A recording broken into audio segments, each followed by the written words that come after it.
Hello students आपण समस्त को साइकोलॉजी ऑनर्स क्लास को स्वागत पे बर्तमान वीडियो रे आमे जानिबा आपण मानकर +3 6 सेमिस्टर रो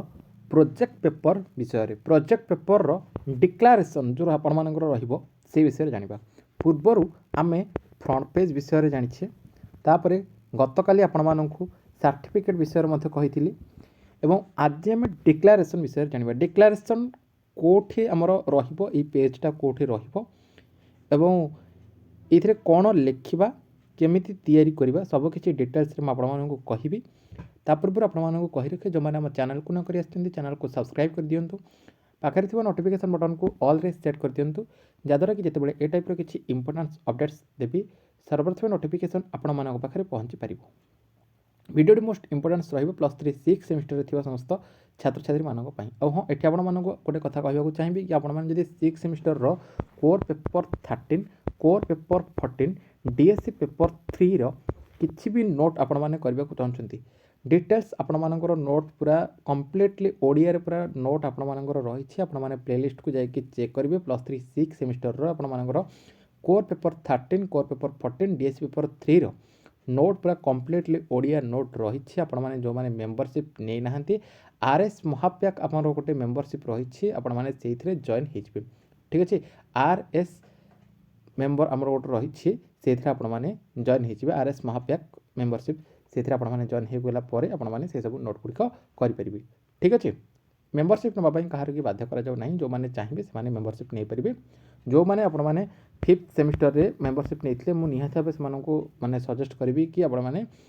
एवं नियंतु कारण 6 सेमिस्टर बहुत इंपोर्टेंस 6 सेमिस्टर कहीं भी बैक लगंतु नहीं से प्रति आम वर्तमान ठारू चेष्टा करवा ठीक अच्छे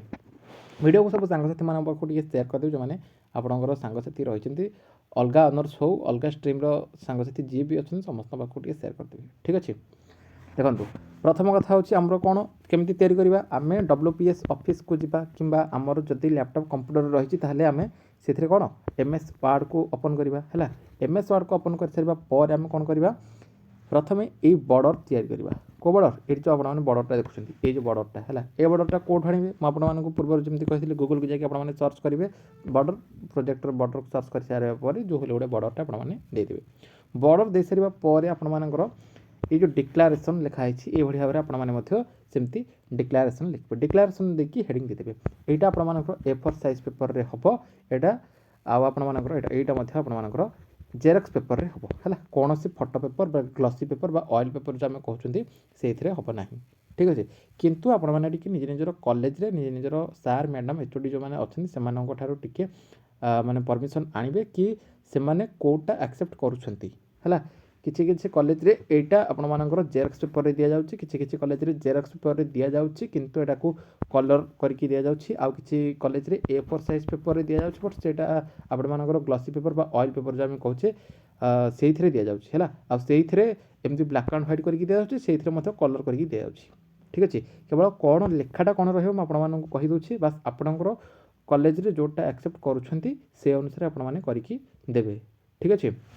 देखंतु डिक्लेरेशन लिख सारा पर आपने हेडिंग देदेवे तापर आमर कौन रही एठी आई लिखे सब ये तो कैपिटल लिखा कौन से स्मॉल लेटर यूज करेंगे ना ये हाँ केवल स्मॉल लेटर कोटी माने स्मॉल लेटर यूज करेंगे पर कैपिटल लेटर कोड़ा ना जोटा आपंकर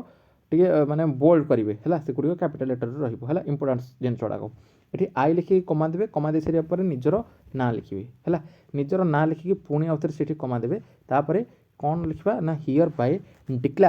hereby declare that the copy of project work on comparative analysis of psychological well-being between arts and science stream students एटा होची कोन ना टॉपिक जहाँ मिलता से टॉपिक आपणकर जहाँ भी साइंस स्ट्रीम स्टूडेंट होंतु किंबा आर्ट्स स्ट्रीम स्टूडेंट होंतु साइंस रो आपण केमिस्ट्री किंबा मैथमेटिक्स किंबा फिजिक्स जहाँ भी ऑनर्स रो छात्र किंबा छात्री हूँ कि आर्ट्स रो political science economics Odia education psychology Sanskrit जहाँ भी ऑनर्स रो छात्र किंबा छात्री हूँ आपन गोटे प्रोजेक्टर टॉपिक मिली तो से टॉपिकटा ये लिखे इनवर्टेड कमा भितर से टॉपिकटा रहिबो से टॉपिकटा को बोल्ड करेंगे एवं ताको आपनर एटा हाँ केवल बोल्ड रहिबो हला एटी कौन कैपिटल लेटर ना ओके बुझीगला ये आई देकी कमा देकी निजर ना रहिबो here by declare that the copy of project work on निजर टॉपिक नेम रहिबो हैला से टॉपिक नेम पर submitted by me to the department of psychology एठी निजर डिपार्टमेंट टा चेंज करिवे to the department of philosophy to the department of education to the department of Odia है सेमती science to the department of mathematics to the department of आमर chemistry to the department of physics जहाँ भी हेले आपंकर honours से department ना लिखिए डिपार्टमेंट ना लिखि सारा पुणी कमा देवे कमा दे सारा निजर कॉलेज नेम लिखिए जमीक ये मनकर मुझे लिखी कौन Nayagarh autonomous college Nayagarh Bhadrak autonomous college Bhadrak Sarankul degree महाविद्यालय शरणकूल ठीक अच्छे जो कॉलेज पढ़ुଛନ୍ତି पूरा तार डिटेल्सटा लिखे आरएस डिग्री महाविद्यालय ओडगाँ है जहाँ भी लिखे पूरा डिटेल्स कॉलेज नाटा रहिबो कॉलेज नाम रही सारा is the outcomes of my own research work तापर कौन रहिबो तापर ये रहिबो I am fully aware of the limitation of my work and would claim full responsibility for the facts and views expressed in it है बुझला केवल ये टी चेंज करेंगे कौन ये निजर नेमटा चेंज करेंगे ये copy of project work on पर जहाँ को जो टॉपिक मिली जे जो ऑनर्स छात्र कि छात्री जो टॉपिक मिली से टॉपिक रो नेमटा ये लिखे टॉपिक नेम सरला पर submitted by me to the department of ये डिपार्टमेंट नाटा चेंज करेंगे डिपार्टमेंट ना चेंज करके कमा दे सारा पर निज निजर कॉलेज रो फुल नेम ये लिखे तापर आउ सब सेम रहा तापर तौक आउ जा तौक ये कौन रही निजर नेम रहा ये निजर नेम रहा रोल नंबर आपंकर रोल नंबर कौ रोल नंबर रहा जो रही 16 digit roll number university roll number जोटा रही 16 डिजिट रोल नंबर से यूनिवर्सिटी रोल नंबरटा रहा ये समस्ते ध्यान देवे कहीं भी कॉलेज रोल नंबर को यूज करेंगे ना कॉलेज रोल नंबर दिज्व नहीं यूनिवर्सिटी रोल नंबर को दिज्व है फास्ट निजर ना लिखे ये आपणकर गाइडेंस बा सुपरविजन जे थे नेम किसी रहा है केवल आपण मानकर फ्रंट पेज रे एवं सर्टिफिकेट रहा ये डिक्लेरेशन रे कौन प्रकार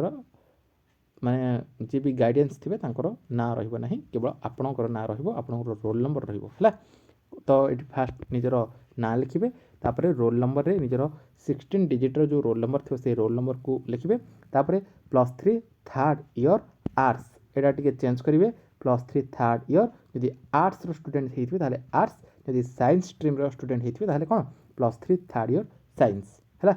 ये कौन लिखाई ना डिपार्टमेंट ऑफ साइकोलॉजी यहाँ मतलब चेंज करेंगे डिपार्टमेंट ऑफ जार जो डिपार्टमेंट से डिपार्टमेंट ना लिखे है तो ये थिला आपण मानकर जो +3 6 सेमिस्टर रे आपणकर जो +3 6 सेमिस्टर रे प्रोजेक्ट पेपर दिज्व तार डिक्लेरेशन केमती लिखिबे बा डिक्लेरेशनटा केमिति आपण यूज करेंगे सेटा थिला आज वीडियो फास्ट मुझे फ्रंट पेज विषय कही तापर गतकाली आपको सर्टिफिकेट विषय कहली आज डिक्लेरेशन विषय कहि आउ आपण आसंता काली तार एक्नोलेजमेंट विषय कहि आपने केमती तैयारी करेंगे सेटा आपको कहीदेवी ठीक अच्छे जदि आउ कि आप डाउट रोचे तार वीडियो कमेंट सेक्शन को जाकर आपने कमेंट करेंगे रिप्लाई मुझे निहाती भाव देवी से रिलेटेड क्लास और वीडियो आपंपाई आनबी वर्तमान वीडियो एति पुणी देखा आउ एक वीडियो रोचे नमस्कार।